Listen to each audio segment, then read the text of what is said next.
Hello and welcome back to Mind of Success. I'm your host, Moni Millares, a Mexican British living in Asia. I worked in fintech and built digital banks from scratch. In my years in the industry, I've realized most of us are in a vulnerable financial position. However, building a business can be a catalyst for change. So I created this podcast. It's about business stories we do not talk about. I chat with entrepreneurs, CEOs, and experts about their journeys, struggles, and lessons to extract gems of wisdom and practical tools so that we can thrive and create the impact we want.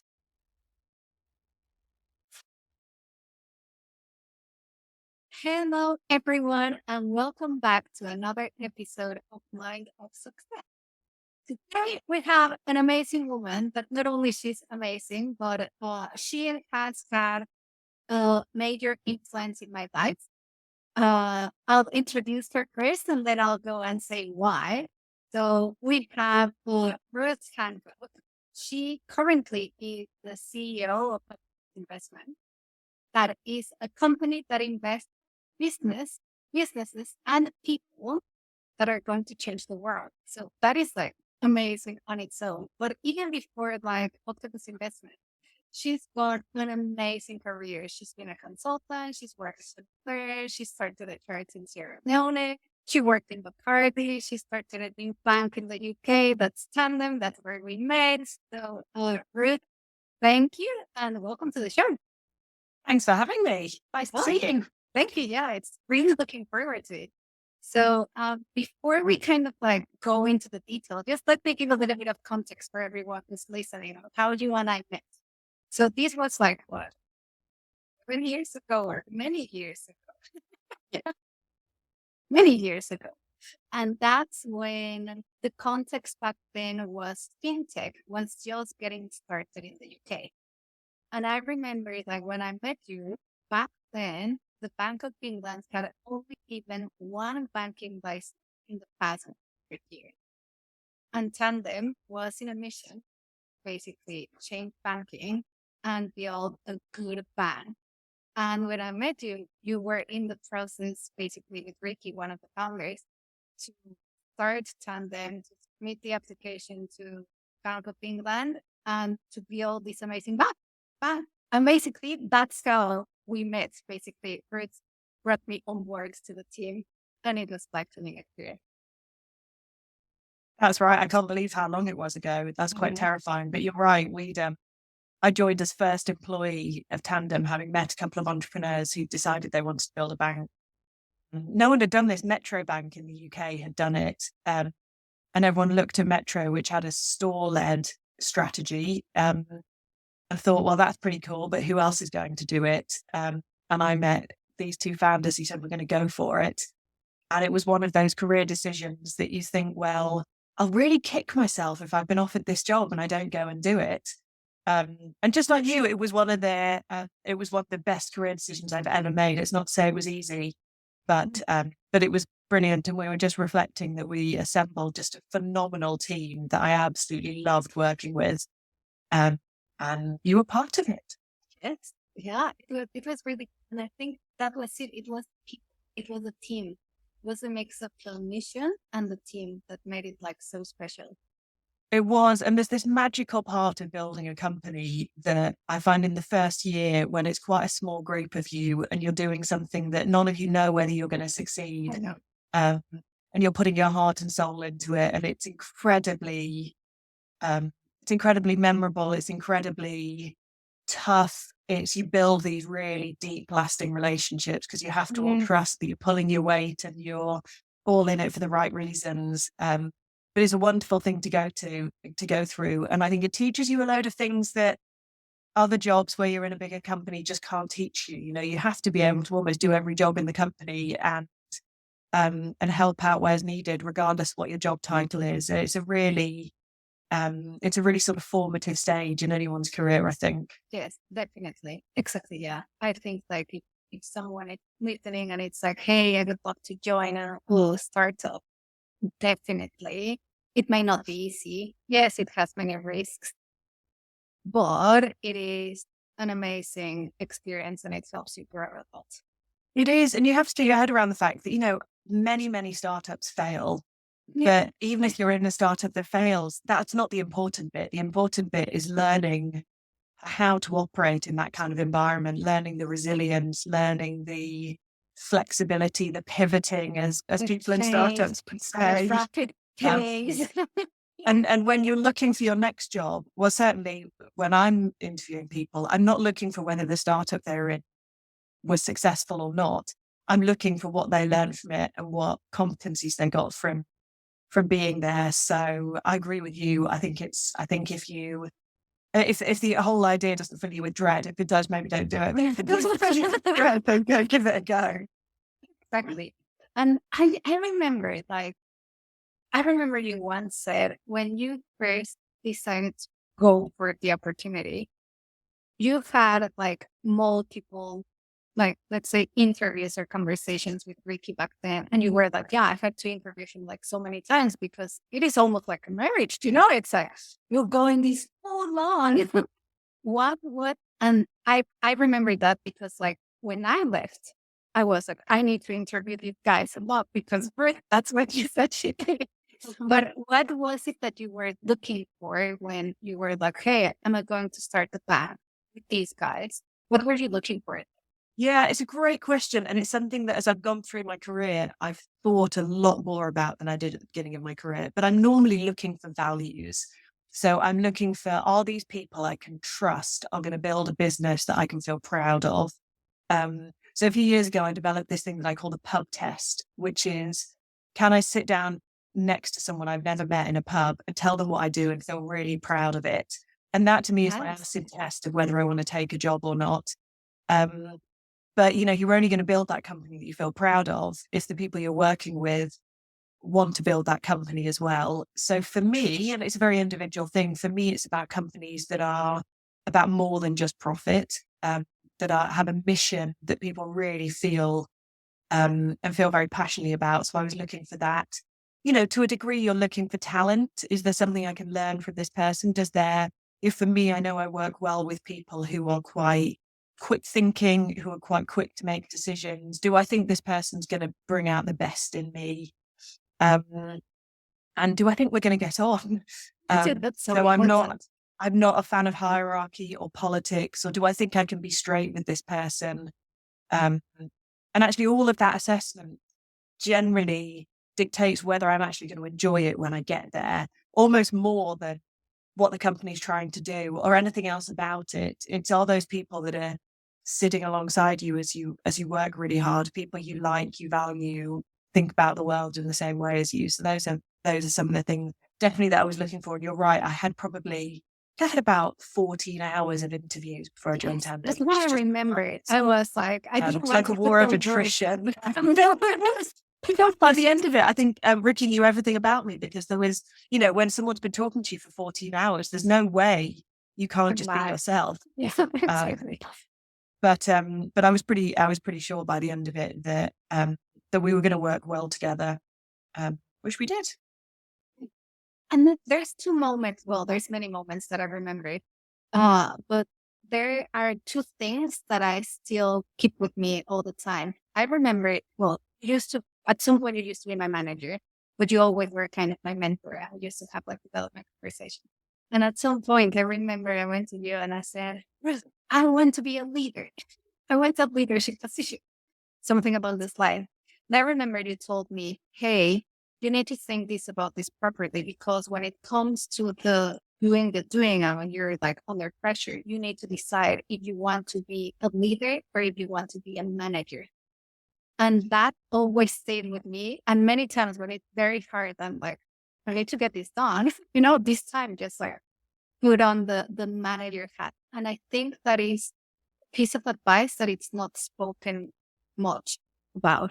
Can you expand on what you meant about being a leader versus a manager Yeah, in it's that context? and I've definitely oscillated between the two at different parts. And some bits of my career, I've sort of thought, how do I make that jump from being what in my head is a manager to a leader? So the way I think about it is a manager is generally thinking about how do I deliver what's in the plan?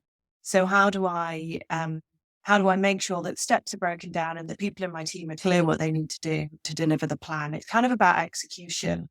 And that is an incredibly important job in any company, let alone a startup. To me, a leader has to play a different role, which is a leader has to be thinking 5 to 10 years ahead. It's the hardest job in the company because you're thinking a distance away that is really hard and it's really complicated. You don't know what the world's going to look like then. But if you're not thinking about it, then no one is. So to me, a leader thinks long term. And actually, what a great leader does, I think, is create the environment where people can succeed, which is quite different from a manager, which is, I think, breaking down a plan and being sometimes quite prescriptive about how to get there. A leader, I think, is creating, some people call it the track to run on. What does great look like? But then actually what you're trying to blend is motivation. So why do you want to get there? Sometimes with a bit of how you get there.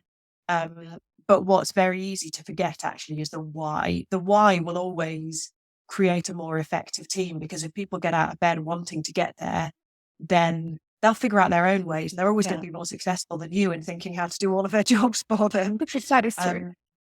But some people sort of think, well, therefore leader is where I should be trying to get to. And I think I'd say, for some people, definitely. For other people, no, it may not be your core strength. It may not be the job you enjoy. One is not necessarily better than the other. They're both really valuable functions in a company.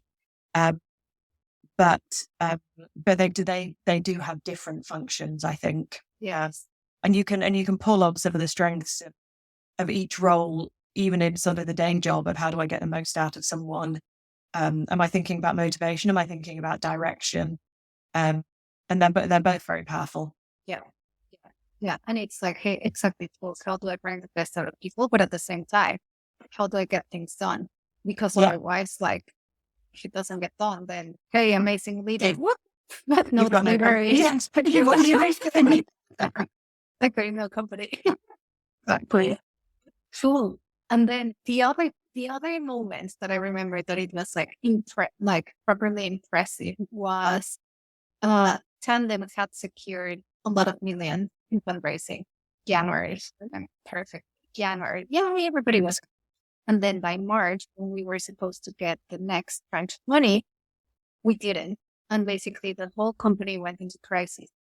But what was impressive is not the situation, but like how you and the management team handle that situation. I remember I used to be in the meetings like with big guys, and I was taking notes, and I would be like, "Oh my god!" But everybody handled it. I remember telling to myself, "I don't know how these guys do this. They look normal. They never lost their temper." It was like, wow, you were in extreme stress, like the whole team, but you managed to stay calm and make extremely pretty good decisions because like the company survived at the end. What I'm interested in knowing is like, what was your mindset back then? Because there was also very tough decisions about like cutting people and well, you left at the end. Like it was very difficult as such and emotional because it was like, oh, the baby is kind of like falling apart. So yeah, I'm interested to know your mindset. What was going on for your head back then?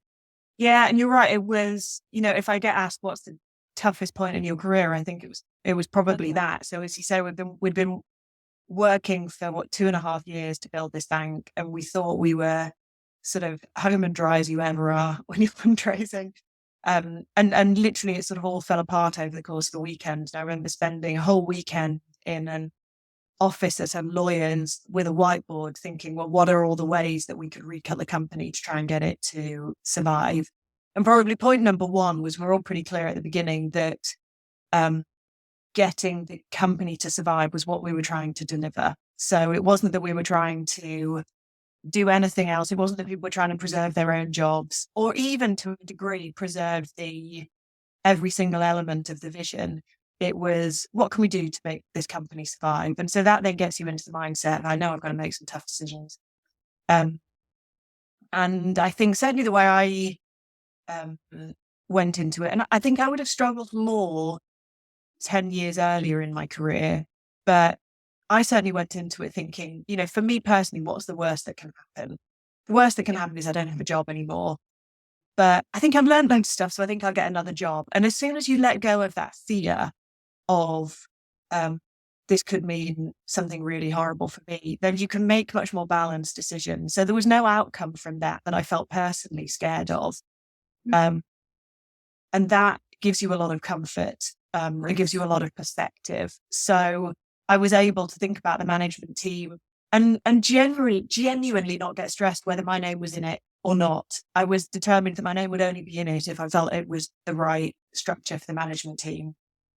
And because then by the time we walked into the office on Monday, the other thing is you can't hide something like this from all of your employees. So we were determined that as soon as everyone arrived on Monday morning, we had to be open with people. We had to bring them into what was happening, and we had to at least have the bare bones of this is what I think happens next, so that people weren't living in ambiguity.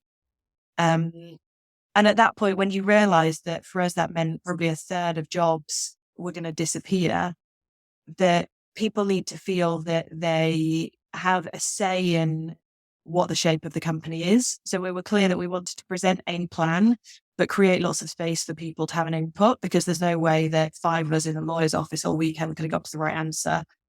And secondly, that those that were leaving felt like they'd been treated fairly. So they felt like they'd been part of the decision, that we'd been as fair as we could be under the circumstances. Yeah. And that everyone went out of their way to say, these people are awesome, because we wouldn't have hired them if they weren't. Why don't you hire them? And I do see that a lot amongst fintech, actually, where tough things happen. I saw it actually with Peloton recently. Loads of people reaching out saying, great, if you come from that great company, come and talk to us. And we did a lot of that as well. And it was the thought in our minds of what you want people, whether they're leaving or staying, to say is, I felt they were fair. And I thought if we could come out with everyone saying, I thought they were fair, that's kind of what you can hope for. People may also say it was awful, but they were fair. And that's sort of an inevitable consequence of a tough situation. But kind of acting with integrity, doing the best you can. And as I said at the beginning, taking your emotion out of it, thinking, and I think about this a lot, actually. Even when I have a stressful day, what's the worst that can happen? Worst that can happen is you get sacked and you get another job. That's what I think as well. I'm like, the worst that can fun. happen, it's like, I'll go home. Yeah, exactly. It's not fun, but there are many worse things in the world. Exactly. And I think if you allow yourself that freedom of, I'm going to be okay, then it gives you the space to make rational decisions rather than get caught in that stress, which, we all do now and then. But yes, because I remember of course I was member of staff back then. Like, I remember I was like, I felt the fear, it's like, oh, we'll not have a job. And I remember like all of my colleagues were like, oh, but I remember like asking, I don't remember if it was you, but one of the other guys in the management team, I'm like, how do you fix and call? How do you do it? It's like, oh, it's just experience. I'm like, oh, wow. what's wrong with that experience? I'm like, oh, wow. But yeah, definitely, it's like, it was a shaping moment. It is. And it's, again, I mean, it's that, I don't care whether you've worked in a fintech that has worked or not. It's the, I would point to that experience as being one of the parts of my career where I learned the most in a short period of time. And it wasn't that it was fun, but you can always look on the bright side and think, well, faced with that situation again, I'd probably have a better idea how to approach it. Exactly. Yeah. And like, be under that amount of stress. For me, it was like, I've had opportunities I couldn't have had, like to work with Mexico and the board and all that. I couldn't have had that if that didn't happen. And that was like, so eye-opening. Now I can say, oh yeah, I was part of, like the fundraising project management in that moment, but it was like not fun, but it gives you exposure to something that in your day-to-day job probably wouldn't have. So Yeah, Right. thanks for most people. Awesome. So if I kind of like change gears a little bit, um, since I met you, and probably even more now that you have like a CEO role, like everybody looked at in the company back then, we were like, oh, Ruth is amazing. And on top of that, like she runs to the office today. Back then, you used to live in London. And it's like you used to run to the office and you were like super nice and you were pregnant while building a new bank. Now you had your babies and you were like thriving in your career.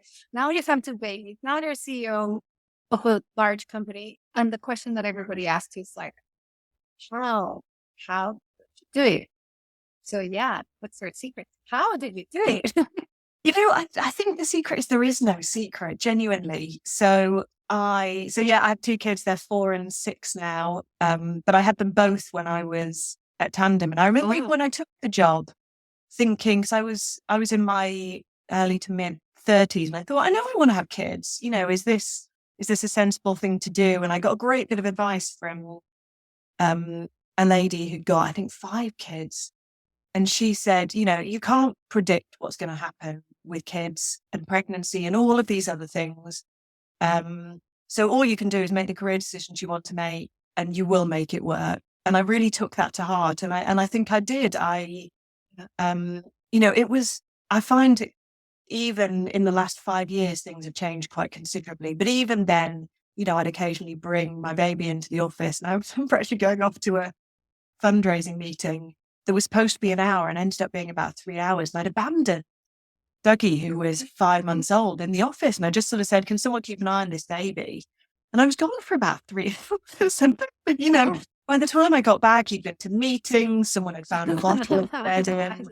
And he was totally fine. And I think it's something to be encouraged, actually, I tend not to draw a line between work and home, because I love my job and I love my home, and they fit around each other.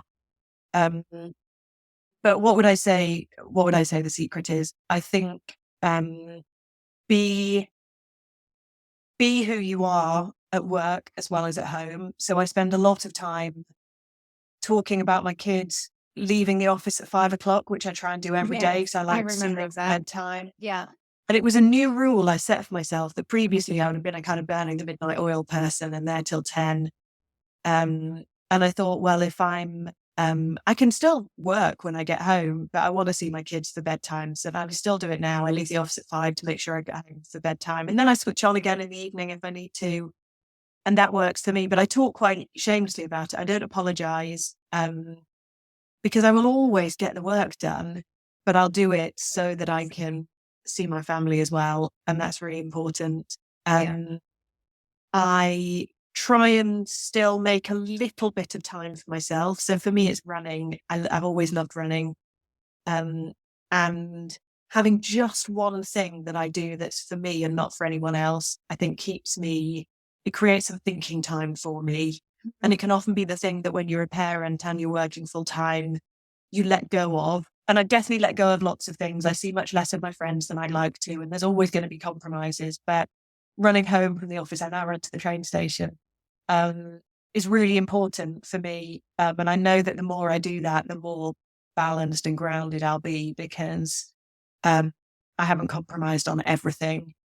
And I think the final thing, and it's sort of lovely that people say, well, how does she do it? But the fact is, it is really difficult. And I think a lot of people feel like they look at you and they think, oh, you're just gliding along. Gosh, that must be, you must have this secret that I don't. And it's like, no, it's really hard. I work really hard. Yeah. I'm very organized. Yeah.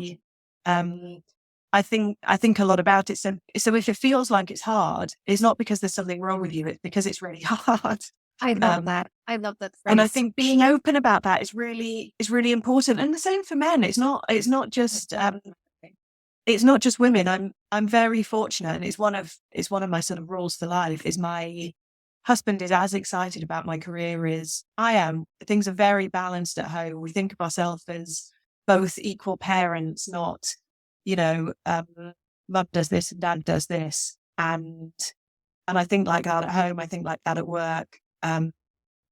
But it's hard for both of us. It's a tough balance for my husband as well. And it's okay to talk about that. It's okay to be open about the fact that it requires a kind of superhuman level of organization to make sure none of the balls are strong. Yeah. But for me, it's worth it. And I feel as if I do genuinely kind of get the best of both worlds, which I'm very fortunate for. Yeah, exactly. And you've done that since years ago when you were pregnant. Because I remember the change as well. It's like, oh, yeah, she's changing. Yeah, exactly. No, exactly. And you sort of, I remember feeling quite strongly that it's as certainly the Tandem management team. I think at the time I was the only woman on the management team. Yeah. And I felt it was quite important that people felt it was okay to go home and see their kids or go and do something else. It doesn't have to be your kids. And that actually setting that example was quite important, because if people took permission from me doing it, then that's great. And didn't feel like they had to apologize or say, oh, I'm sorry, I wasn't in the office at 7:00. Sorry, if you're getting your work done, it doesn't matter. Yeah. Apologize if you haven't done your work. Otherwise, just go and leave. Exactly. Yeah. Yeah. And I think that's such an important message to share, because many companies are still don't have that culture, let's say. And I don't know if it's that they don't have it or us as people don't have that mindset. Therefore, we think that, oh, I need to be in the office until this time. I need to overwork. I need to da. And makes it more difficult, especially for work from home. So I don't know how they've done it with the pandemic, like properly. It's been tough. Yeah. I saw a little animation recently that was a picture of 4 people sitting at their desks, and there were thought bubbles coming from all of them. And they were all saying, I can't be the first to leave. And that's what makes the culture is everyone thinking, I mustn't do this. Where if you leave and you say, I've had a great day, I might finish this off when I get home. I'm off now. Then you create this permission for everyone to balance their work across their life. And that to me is what the next generation of work is about. The sort of obsession with how many days do I have to be in the office is, I think, missing the point. The point for me is do your job, manage on outcomes, manage on delivery. How much have you achieved? How much have you contributed to this company? When and how you do that, I care much less about. I want you to build relationships with people in your team. I want you to be part of building a brilliant culture, because that's what makes work really fun. Yes. But that doesn't need to come with a bunch of rules or FaceTime or imagining that there's a certain way to do it. But we all have to start thinking like that and all have to start acting like that. Because otherwise you have 4 people sitting in a row thinking, oh, I mustn't be the first. It's like it's already 7. Well, exactly. Yeah, that's so important. And then just building on that, you created a very full life in terms of all aspects of your life, not only like family and work, but you also have a charity in Sierra Leone, not in the UK. Like that, just having a charity on its own, it's amazing. But it's like, you have a charity in Sierra Leone. Can you tell us the story of how that's happened and how did you go about it? That's so exciting. About 10 years ago, well, actually 12 years ago now, was given the opportunity to go and work in Sierra Leone for a year. So I joined a UK charity that placed people into governments in sub-Saharan Africa to try and help. It was sort of, in those days, termed capacity building. It was, how do you help the government build the skills and competencies to better manage the country? Because particularly in Sierra Leone, at that point, it was about 8 years post-conflict. And, clearly when a country goes through a decade-long conflict, as Sierra Leone had, the machinery of government sort of gets dismantled as part of that. So they were still in the process of rebuilding that competency and how do you run an effective country. And I was in the Ministry of Trade, helping them attract foreign investment, helping them think about how they could create a thriving economy. How did they create the tax environment? How did they create the investment case for people coming to the country? And, my experience at that point had been as a consultant in the UK. So I'd worked for the government, I'd worked for private organizations. I wasn't an expert in international development. So it was very much one of those jobs where you rolled up your sleeves and you used everything in your kit bag to try and help find the answer. And, one day that might have been teaching someone how to use a computer, and the next day it was sitting with the president of Sierra Leone and Tony Blair and saying, I think this is what you should do with the tax laws. Wow. And, it's sort of one extreme to the other. So as you can imagine, you learn a huge amount from an experience like that. But when I was there, I became very good friends with my driver. So for anyone who's lived in sub-Saharan Africa, it's quite normal that you will have some staff working for you, which when you first move out there, you feel very uncomfortable about. When you've lived in the UK, it feels like a very strange relationship. And then you start to understand that actually there is a really low level of reliable employment. So if you're lucky enough to earn a good wage, then frankly, the more people you can employ around your household, the better. So my driver was a wonderful man called Suleiman, who had grown up in the Civil War, who'd lost his father and ended up in Freetown, which is the capital, and had made friends with a pastor called James. And Suleiman, as a devout Muslim, was, best friends with a Christian pastor. And Sierra Leone is one of those wonderful places where people are, in the most part, quite religious, but very relaxed about what religion you are and extremely accepting of other people's beliefs, which is, a lesson for all of us, I think. But Suleiman and James were good friends, and James had set up a community school literally on the roof of his house. So I went to visit, and there were 20 kids sitting on a rooftop under a tarpaulin in Sierra Leone, which is a very hot country, having basic lessons. And I remember thinking, gosh, we must be able to do better than this. So I got in touch with lots of people in the UK. We ended up raising about £20,000 to build them a school.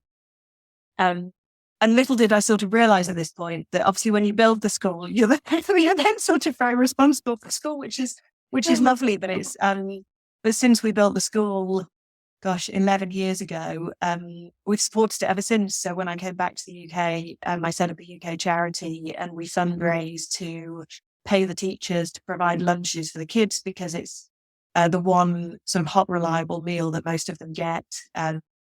Every time I go out, I take a suitcase full of laptops that people have donated, so the kids have computers. I remember doing it at Tandem. Actually, That's what I so yeah. we should arrive at the airport with suitcases full of them. The Christmas. Yeah, we did a Christmas 1,000 fundraise. smiles. That's what it We was. did. 1,000 smiles, and then it was like getting the toys for Christmas for you to take. Yeah. Exactly right. Everyone donated toys, they donated phones and laptops, and I just turned up in Freetown with suitcases full of them. And, I guess almost going back to our previous conversation of how do you stay balanced when you're going through a time of extreme stress? I don't think I've ever been through anything in my life that comes close to the stress that some of the people I met in Sierra Leone have been through. They've lived through a civil war, they've lived through Ebola. They live in the poorest non-conflict nation in the world. And every time I speak to Suleiman, which I do most weekends, he'll say things like, "Oh, I'm really worried about Uwe, are you okay?" And I'm like, "So why are you worrying about me?" And you probably have more to deal with than I do. But it keeps that sense of perspective. And I feel very fortunate that I'd count Suleiman, James, the teachers at the school as friends, and they're friends that they do an awful lot for the kids they educate, and have taught me just as much as anything I've ever done for them. So it's a really nice thing.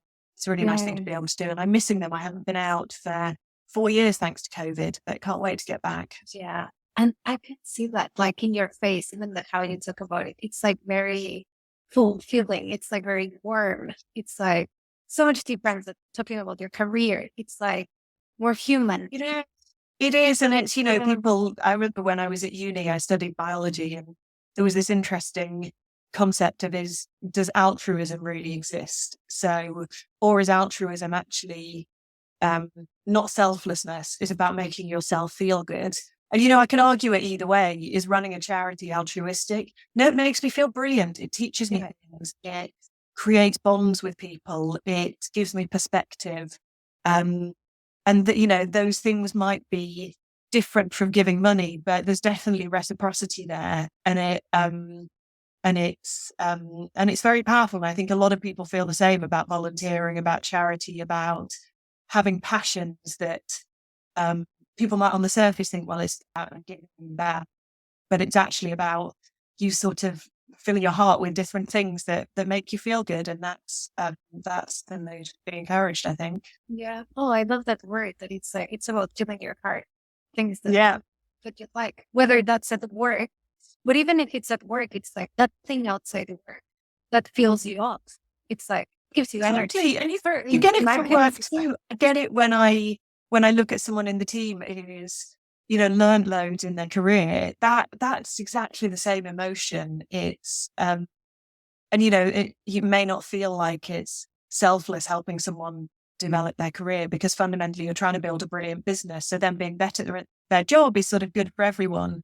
But there's definitely the same feeling of um, if I'm managing people, I want first and foremost for them to build a brilliant career. And there will be a time when they're pointing that career at building the business that I'm working in. And there'll be points when they're not. And both of those are equally valid. But I want people to feel like I care about them building themselves, not just I'm going to get as much out of you as I can as an employee, and then off you go. That to me isn't the plan at all. No, no. And now that we came back to career, like, of course, I studied many times, like working at exco level and with partners, like very senior people. And I think your style, it was so good. It's, oh yeah, there she goes. So what type of advice would you tell to anyone, like men or women? It's the same. When it comes to managing stakeholders in a difficult conversation, or, like, yeah, with difficult characters, because it's not always like, yeah, when everybody's nice, it's easy. Yeah, I think there's a few tricks. So the first bit of advice I often give to people is, I think I learned a lot from being a salesperson. So when I was a consultant, I would be responsible for selling projects as well as delivering them. And there's nothing like sales to help you learn to read a room, because there's such a clear relationship between can you persuade someone and are you doing a job. So it's a really great thing to do, even if it's just for a short period, because it really hones that ability to understand what people want from you. And I think one of the things I learned as a salesperson was I used to have a rule that I tried not to do anything apart from ask questions the first half of the meeting. Because unless I really understood the other people in the room, not just what they were saying, but their motivations as an individual, it was really hard to know what to pitch back to them. And I used to describe to my sales team that you have the things that you think you or your company are good at. And you should think about light bulbs going off in your head of which things should I light up for this person? Because if you've got a set of 10 things you could talk about, the first half of the meeting should be figuring out which are the light bulbs, which of those 10 things are you going to play back to them. So there's some very straightforward skills like that you can practice. I think the other more fundamental one is I tend to think you would get the best out of people if you bend your style to them rather than expecting people to respond to your style. So again, I'm often trying to understand what I think people will respond to, but I also sort of have this fundamental belief that it's not about me. So I don't care whether I'm perceived to be the winner or loser. I don't care whether I get my own way. I care that we reach the right outcome. And I think so long as you let go of thinking, are people going to think I've been great or not great? Are people going to respect me for this or that? If you can just let go of all that baggage of what are people going to think of me, you can actually just put yourself in the room and try and get to the right answer rather than persuade people of your point of view. And it's a very different mindset going into the meeting. But I think it's what allows you to frankly get to a better result in my mind. And one of the things I love about Octopus where I work now is it's extremely unpolitical. And what a lot of people will say to you is the more senior you get, the better you've got to get at showing people how valuable you are and telling your story. And I think it's all nonsense. I think most work is about showing that you're competent and showing that you can deliver outcomes that build a great business, and do so with integrity. And I always encourage people that if they get feedback to, get yourself into the board meeting so you can show that you know what you're talking about. I always say, don't lose any sleep over that. Do a brilliant job and deliver it. Treat others as you'd want to be treated yourself, and you will get noticed. Yeah. Because that's what builds great companies. And it just means you let go of this very human thing that I must show up in every meeting showing how great I am. No one cares about you. They care about getting to the right answer. And if you let go of that, it's quite freeing, I think. That's amazing. I was like, that's a very interesting perspective and a very nice message. So as we are wrapping up, whereas now we're in March, time flies. And it's International Women's Day, so it's International Women's Month. What's your final remarks now that it's International Day? Oh, it's a great question. I would say specifically when I talk to women, don't limit yourself. It is possible to do all the things you want to do in your life. It's not easy, but it's possible. So if you want to work and have a family, if you want to have a passion and have a career, I believe you can. And I believe that it's about being yourself, being honest with people, showing up to do the best job you can, and just don't be your own worst enemy. And if you choose to spend your life with someone else, spend it with someone who brings the same balance. Because for me, that's the thing that has allowed me to really proudly continue to focus on my career. And I think it's not true for everyone, but I've found that a very valuable thing to have done. It's been an amazing conversation, super valuable conversation. Kind of yeah. We need to release it to all of that. Thank you so much for your time and for sharing all the wisdom. With Such a pleasure to chat, Lonnie. Thank you. Thank you. Thank you, everyone. And it's been a pleasure. And see you next week. Ciao, ciao.